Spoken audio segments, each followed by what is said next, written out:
नमस्कार, मैं हूं प्रशांत चुरहे। पंजशीर की पहाड़ियों पर तालिबान और एनआरएफ यानी कि नेशनल रेजिस्टेंस फोर्स के बीच खूनी जंग लगातार जारी है और इस जंग के बीच तालिबान की तरफ से इस बात का दावा किया गया कि उसने पंजशीर पर गवर्नर हाउस पर कब्जा कर लिया है। साथ ही साथ तालिबान का यह भी दावा है कि उसके लड़ाकों ने पंजशीर के 5 जिलों को भी अपने कब्जे में ले लिया है। लेकिन तालिबान के दावों के उलट एनआरएफ ने साफ कर दिया है कि गवर्नर हाउस पर कब्जे की खबर सरासर झूठी है। तालिबान और एनआरएफ के बीच शोले उगलती इस जंग के पीछे गैंग्स ऑफ आईएसआई की साजिश का भी खुलासा हुआ है और खबर है कि पंजशीर में हमले के लिए पाकिस्तान की तरफ से तालिबानी लड़ाकों को भेजा जा रहा है। लेकिन एनआरएफ की मजबूत रक्षा पंक्ति के आगे गैंग्स ऑफ आईएसआई की तमाम कोशिशें बेकार साबित होती चली जा रही हैं।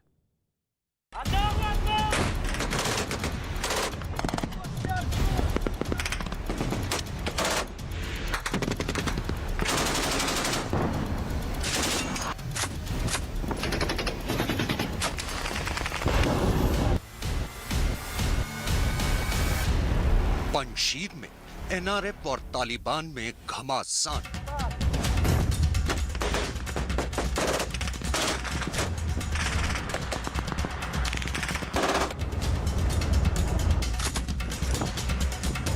खूनी संघर्ष में कई तालिबानी लड़ाके ढेर।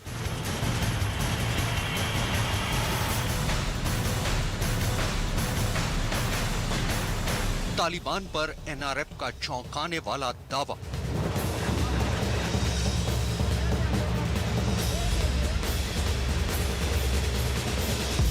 सौ से ज्यादा तालिबानी लड़ाके गिरफ्तार। पंजशीर पर कब्जे के लिए खूनी जंग जारी है। जितनी आसानी से तालिबान ने अफगानिस्तान पर कब्जा किया था, पंजशीर पर कब्जा करना अब उसके लिए उतना ही मुश्किल होता जा रहा है, क्योंकि पंजशीर की घाटी में एनआरएफ के लड़ाके ऊंचाई वाले ठिकानों पर डेरा डालकर बैठे हैं और उनसे निपटना तालिबान के लिए टेढ़ी खीर साबित हो रहा है।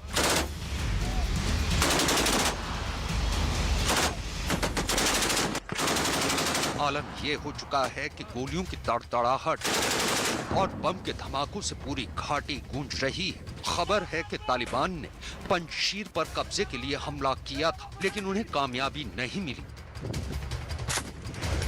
उधर एनआरएफ का दावा है कि उसने 200 तालिबानी पकड़े, जबकि तालिबान के कई लड़ाकों के मारे जाने की भी खबर है। हालांकि इससे पहले तालिबान ने पंजशीर पर कब्जा कर लेने का भी दावा किया था, लेकिन पंजशीर में एनआरएफ ने दावा किया कि उन्होंने कई तालिबानी लड़ाकों को मार गिराया है और कई उनके कब्जे में है।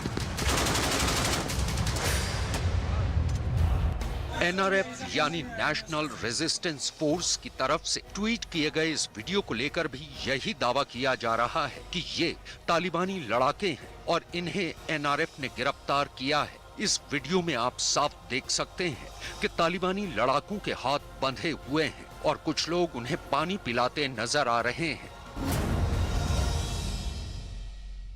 पंजशीर से आए इस वीडियो को भी देख लीजिए। इस वीडियो में जिन लोगों को आप पहाड़ी पर चढ़ते देख रहे हैं, वो तालिबानी लड़ाके हैं। ये एनआरएफ पर हमले की कोशिश को अंजाम दे रहे हैं, लेकिन पहाड़ी इलाके में मुस्तैदी से बैठे एनआरएफ ने न सिर्फ तालिबानी लड़ाकों को खदेड़ दिया, बल्कि कई तालिबानियों को एनआरएफ ने गिरफ्तार भी कर लिया। अब पंजशीर से आए इस वीडियो में भी तालिबानी लड़ाकों की शिकस्त साफ दिखाई दे रही है। तस्वीरों में आप देख सकते हैं कि कैसे एनआरएफ की गिरफ्त में 200 से ज्यादा तालिबानी आ चुके हैं।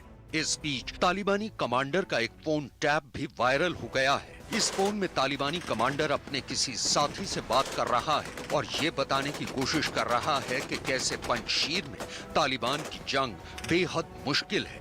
इतना ही नहीं, इस फोन में बातचीत के दौरान ये तालिबानी कमांडर ये भी बता रहा है कि कैसे पंजशीर में तालिबान के फिदाइन दस्ते को भारी नुकसान पहुंचा है। पंजशीर पर कब्जे की कोशिश में जुटे तालिबान को झटके पर झटके लग रहे हैं। खबर है कि एनआरएफ ने तालिबान के 180 टैंकों पर भी कब्जा कर लिया है। जानकारी के मुताबिक एनआरएफ के लड़ाकों ने पंजशीर पर हमले के दौरान कई तालिबानियों को मार गिराया और अपनी बेहद मजबूत रक्षा पंक्ति की बदौलत सैकड़ों तालिबानियों को मैदाने जंग से खदेड़ दिया। हालांकि इस बीच तालिबान ने पंजशीर के 4 जिलों पर कब्जा करने का भी दावा किया, लेकिन वास्तव में तस्वीर क्या है, इस बात की तस्दीक अफगान नेता निसार अहमद शेरज़ई का ये बयान करता है। तालिबान बहुत पावर दिया, जितना अफगानिस्तान में तालिबान के पास पावर था, ख्याल इकट्ठा करके पंजशीर के ऊपर हमला किया। 3 जगह जो एक उनाबा है पंजशीर में, एक परिन्यान है और एक शतुल, ये 3 जगह में बहुत बड़े अटैक किया तालिबान। और 2 जगह में कुछ अंदर आ गया कुछ टाइम के लिए, फिर से वो भी जानबूझकर इनको छोड़ दिया कि अंदर आ जाए। जब अंदर आया, पीछे भी रास्ता बंद किया नॉर्दर्न लाइंस लोग, इतना तालिबान मर गया। उधर अफगानिस्तान में मचे इस खूनी घमासान के बीच पाकिस्तान की एक बड़ी साजिश का पर्दाफाश हुआ है। नेशनल रेजिस्टेंस फोर्स ने दावा किया है कि पंजशीर में हमले के लिए तालिबान के लड़ाकों को पाकिस्तान से भेजा जा रहा है। एनआरएफ की तरफ से इस बारे में एक वीडियो भी जारी किया गया है। इस वीडियो में बताया जा रहा है कि पंजशीर में तालिबान के जो लड़ाके खूनी संघर्ष को अंजाम दे रहे हैं वो पाकिस्तान से आए हैं। इस वीडियो में दिख रहा शख्स खुलकर इस बात का दावा कर रहा है कि अफगानिस्तान में इस वक्त जो भी हालात बने हुए हैं उसके पीछे आईएसआई और पाकिस्तान के कट्टरपंथी उलेमाओं का हाथ है। हमें हकीकत क्यों नहीं बताते हो? हमें हकीकत बताओ, हमें दुरुस्त दो, सही कि हम लोग सुलह के लिए आ जाएं। यहाँ अगर हम खुशगवार माहौल में आते तो कितना मजा होता। आज हम लोगों को एहसास हो रहा है कि मुसलमान को मुसलमान के साथ मुसलमान ही लड़ा रहा है। ये आलिम जो हैं, पाकिस्तान के जितने भी उलमा हैं, ये सारे के सारे आईएसआई और दूसरे ममालिक से पैसे खाकर इन गरीब अवाम को और गरीब मासूम तालिब इल्म को इधर मरवाते हैं। जिम्मेदार कौन है? इसके जिम्मेदार पाकिस्तान के उलमा हैं जो उनको गलत दुरुस्त देकर यहाँ भेज देते हैं। अफगान नेता निसार अहमद शेरज़ई ने भी साफ तौर पर इस बात की तस्दीक की है कि जिस तरह से आईएसआई ने तालिबान को हथियारों के बल पर ताकत दी है, अब उसी ताकत का इस्तेमाल पाकिस्तान तालिबानियों के जरिए पूरे अफगानिस्तान में करना चाहता है। पाकिस्तान आईएसआई तालिबान को बोलता है कि आप कश्मीरियों का आवाज निकाल दीजिए, हम तुम्हारे लिए कश्मीर में काम करता है, आप हमारे लिए पंजशीर को आजाद करें। इससे कल 7 तरह लोगों, अभी सुबह मुझे फोन आया कि कल 7 बड़े बस फौजी पाकिस्तानी फौज का आया है। आईएसआई तो यही तालिबान को ट्रेनिंग दिया, बना दिया। अभी तालिबान कुछ दिनों में जो 15 अगस्त से काबुल सब अफगानिस्तान के कब्जे में आया, इन लोग नहीं कर सका कि अपनी सरकार चलाने में। जैसा पहले जॉन केरी आ रहा था अफगानिस्तान में, अमेरिका फॉरेन मिनिस्ट्री, अभी आईएसआई जो ये सब के पीछे आईएसआई आया कि तालिबान के अंदर बातचीत करे। तालिबान के अंदर भी बहुत लफड़ा हो गया, डरा रहा है कई दिनों से।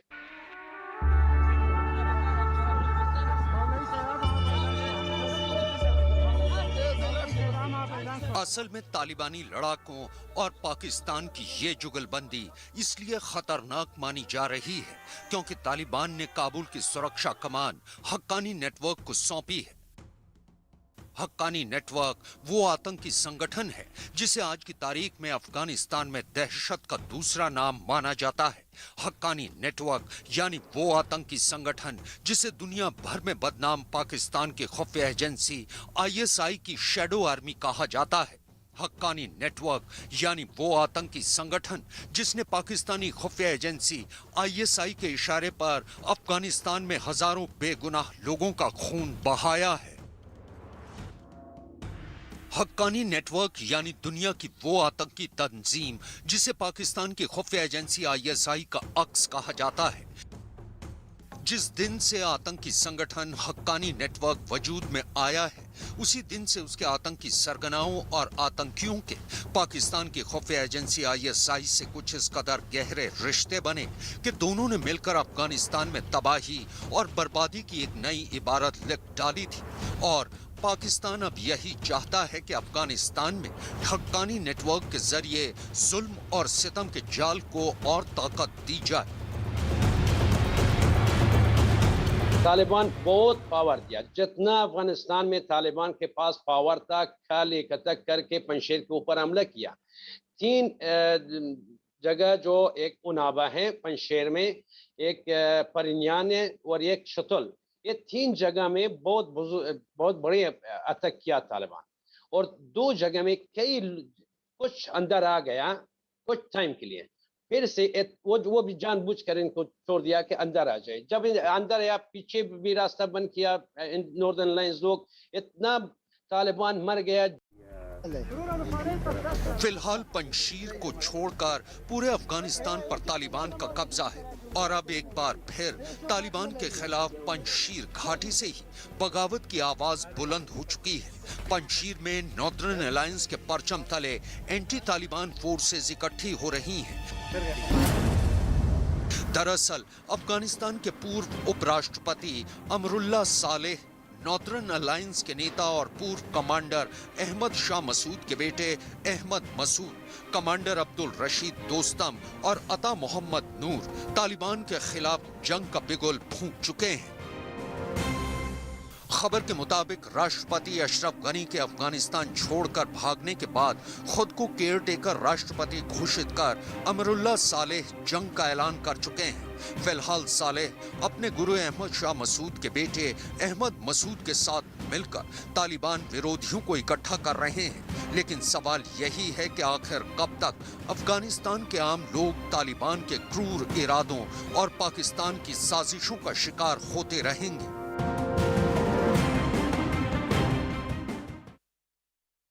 अफगानिस्तान में गैंग्स ऑफ आईएसआई की साजिश की सबसे बड़ी मिसाल है हक्कानी नेटवर्क।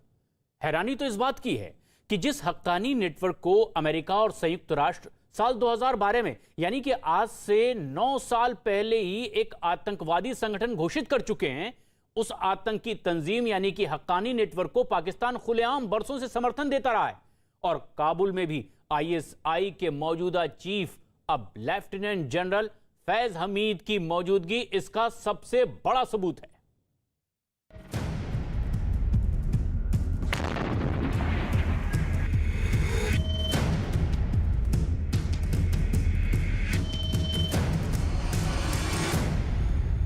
पाकिस्तान और हक्कानी नेटवर्क के रिश्तों को बेनकाब करने के लिए बस एक नाम ही काफी है, जलालुद्दीन हक्कानी, यानी हक्कानी नेटवर्क की बुनियाद रखने वाला आतंकी।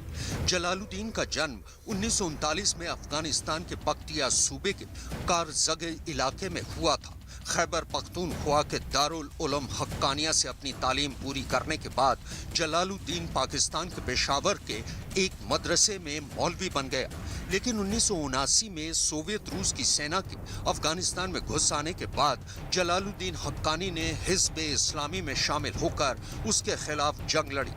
साल 1984 तक जलालुद्दीन हक्कानी का कद और रुतबा इतना बढ़ चुका था कि वो अफगानिस्तान के दक्षिण पूर्वी हिस्से में हिज़्ब इस्लामी का कमांडर बन चुका था। हक्कानी नेटवर्क की बुनियाद जलालुद्दीन हक्कानी ने 1995 में रखी थी। उस दौर में आईएसआई ने हक्कानी आतंकियों को ट्रेनिंग और पैसे मुहैया करवाए। 1996 से 2001 तक तालिबान की सरकार में जलालुद्दीन हक्कानी मंत्री बना। दिसंबर 2001 में अमेरिका ने तालिबान की सरकार को उखाड़ फेंका। 2002 में जलालुद्दीन हक्कानी ने आईएसआई की मदद से पाकिस्तान के नॉर्थ वजीरिस्तान के मीरम शाह इलाके में अपना हेडक्वार्टर बनाया। 2003 में तालिबान के सरगना मोहम्मद मुल्ला उमर ने हक्कानी नेटवर्क को अपने क्वेटा शूरा में शामिल किया। 2004 में मुल्ला उमर ने जलालुद्दीन हक्कानी को अफगानिस्तान के पूर्वी हिस्से का कमांडर इन चीफ बना दिया। इसके बाद कई साल तक जलालुद्दीन हक्कानी अफगानिस्तान में अमेरिकी फौज के खिलाफ लड़ता रहा। 3 सितंबर 2018 को तालिबान ने माना था कि जलालुद्दीन हक्कानी की मौत हो चुकी है।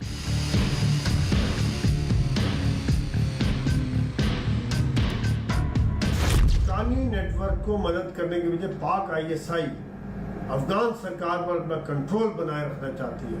सिराजुद्दीन ने अपने भाई अनस हक्कानी को सरकार का हिस्सा बनाया और यह एक आईएसआई के इशारे। पाकिस्तान ने तालिबान की मदद तो की, पर वो वहां पर एक अपना प्रभाव बनाए रखना चाहता है। इसीलिए वो हक्कानी नेटवर्क को तालिबानी सरकार का हिस्सा बनाने में बहुत उत्सुक है, बहुत कोशिश कर रहा है।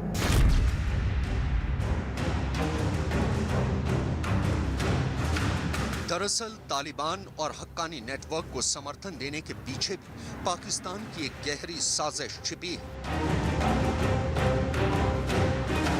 दरअसल 1947 में पाकिस्तान के वजूद में आने के बाद से ही अफगानिस्तान में पश्तूनिस्तान की मांग उठने लगी थी। 70 के दशक में ये मांग इतनी बुलंद हो चुकी थी कि पाकिस्तान के सियासतदानों को लगा कि उसकी सरजमीं पर रहने वाले पश्तून उसकी सरकार के खिलाफ बगावत कर सकते हैं। लिहाजा पश्तून समुदाय को सोवियत फौज के साथ जंग में उलझाकर पाकिस्तान ने अगले 2 दशक तक इस मुद्दे को ही दबा दिया। इसके बाद 2001 से 2021 तक पाकिस्तान ने अफगानिस्तान के पश्तूनों का अमेरिकी सेना के खिलाफ जमकर इस्तेमाल किया। लिहाजा अब अफगानिस्तान में एक बार फिर तालिबान के काबिज होने के बाद पाकिस्तान दोबारा तालिबान और हक्कानी नेटवर्क के साथ खड़ा हो गया है। जलालुद्दीन की मौत के बाद भी हक्कानी नेटवर्क की कारगुजारियों में कोई कमी नहीं आई और जलालुद्दीन के सातों बेटे अपने वालिद के नक्शे कदम पर ही चलते रहे। हालांकि अमेरिकी सेना ने अफगानिस्तान की जंग के दौरान जलालुद्दीन के 3 बेटों को मार गिराया। बावजूद इसके हक्कानी नेटवर्क के आतंकी अफगानिस्तान में अमेरिकी फौज के खिलाफ लड़ते रहे। फिलहाल हक्कानी नेटवर्क की कमान जलालुद्दीन के बेटे सिराजुद्दीन के हाथ में है। सिराजुद्दीन हक्कानी तालिबान में नंबर 2 है और हक्कानी नेटवर्क का सरगना भी है। अमेरिका ने सिराजुद्दीन के सर पर $10 मिलियन का इनाम रखा हुआ है। बदरुद्दीन हक्कानी नेटवर्क का ऑपरेशनल कमांडर था। 2012 में उत्तरी वजीरिस्तान में अमेरिकी सेना के ड्रोन अटैक में उसकी मौत हो चुकी है। नसीरुद्दीन हक्कानी नेटवर्क के लिए फंड इकट्ठा किया करता था। 2013 में पाकिस्तान की राजधानी इस्लामाबाद में अज्ञात हमलावरों ने उसकी हत्या कर दी थी। मोहम्मद हक्कानी भी हक्कानी नेटवर्क में कमांडर था। 2010 में पाकिस्तान के उत्तरी वजीरिस्तान में ड्रोन अटैक में मोहम्मद हक्कानी भी ढेर हो चुका है। ओमर हक्कानी साल 2008 में अमेरिकी सेना के एक ऑपरेशन के दौरान मारा जा चुका है। अजीज हक्कानी अपने भाई सिराजुद्दीन की मदद करता है। अमेरिका ने अजीज के सर पर $5 मिलियन का इनाम रखा हुआ है। अनस हक्कानी तालिबान और अमेरिका के बीच होने वाली शांति वार्ता में शामिल था। बहुत मुमकिन है कि अनस हक्कानी को अफगानिस्तान में तालिबान सरकार में कोई अहम पद मिले। सिराजुद्दीन हक्कानी पाकिस्तान की शह पर अपने भाई अनस हक्कानी को तालिबान सरकार का हिस्सा बनाया, क्योंकि ये एक बहुत बड़ा गेम है, बहुत बड़ा खेल है कि हक्कानी के द्वारा वो तालिबान के ऊपर प्रभाव बनाए रखना चाहते हैं, अफगान सरकार पर अपना प्रभाव बनाए रखना चाहते हैं और ISI जिस प्रकार से चाहेगी उनको एक तरह से कठपुतली की तरह चलाना चाहते हैं। हक्कानी नेटवर्क ने अफगानिस्तान में कोहराम मचाया हुआ है और इस वक्त अफगानिस्तान में एक माफिया गैंग की तरह ऑपरेट कर रहा है। मसलन हक्कानी नेटवर्क अफीम और चरस की तस्करी के जरिए सालाना करोड़ों रुपए कमाता है। अफगानिस्तान में अपने कब्जे वाले इलाकों में बेशकीमती हीरे और दूसरे नगीनों की स्मगलिंग के जरिए भी हक्कानी नेटवर्क लाखों करोड़ों कमा रहा है। अपने कब्जे वाले इलाकों में रहने वाले नागरिकों से हक्कानी नेटवर्क के आतंकी टैक्स भी वसूलते हैं। इसके अलावा हक्कानी नेटवर्क सरकारी कर्मचारियों, विदेशी एड वर्कर्स, अफगान और अमेरिकी फौजियों की किडनैपिंग कर फिरौती का धंधा भी चला रहा है। हक्कानी नेटवर्क शुरू से ही ड्रग माफिया या क्राइम सिंडिकेट के तौर पे जाना जाता है। आज जहां पर भी वो चला रहे हैं अपने अपने जहां इलाकों में कब्जा है, वहां पर ये पूरी दुनिया जानती है कि ड्रग का कारोबार होता है और इसी से उनकी जो टेरर की फंडिंग है, जो आतंकवाद की फंडिंग है, वो उसी ड्रग माफिया के द्वारा, ड्रग के कारोबार के द्वारा होती है। कमाल देखिए, हक्कानी नेटवर्क के सरगना और आतंकियों को पाकिस्तान की खुफिया एजेंसी ISI की शह मिली हुई है, जिसकी बदौलत वो अपने गैर कानूनी धंधे को धड़ल्ले से चला रहे हैं। लेकिन सबसे हैरान कर देने वाली हकीकत ये है कि अमेरिका की लाख कोशिशों और दबाव के बावजूद पाकिस्तान ने ना तो कभी हक्कानी नेटवर्क पर लगाम लगाई और ना ही उसकी मदद करना बंद की, बल्कि इसके ठीक उलट जब भी हक्कानी नेटवर्क के सरगनाओं या फिर उसके आतंकियों पर अमेरिकी कहर बरसा तो पाकिस्तान ने उन्हें अपनी सरजमी पर छिपने के लिए सुरक्षित ठिकाने मुहैया करवाए। आज भी पाकिस्तान और अफगानिस्तान में ऑपरेट कर रही आतंकी तंजीमों के रिश्ते देखकर तो यही लगता है कि पाकिस्तान अफगानिस्तान को अपनी साजिशों के जाल में उलझाकर उसे तबाही की दलदल में धकेल देगा।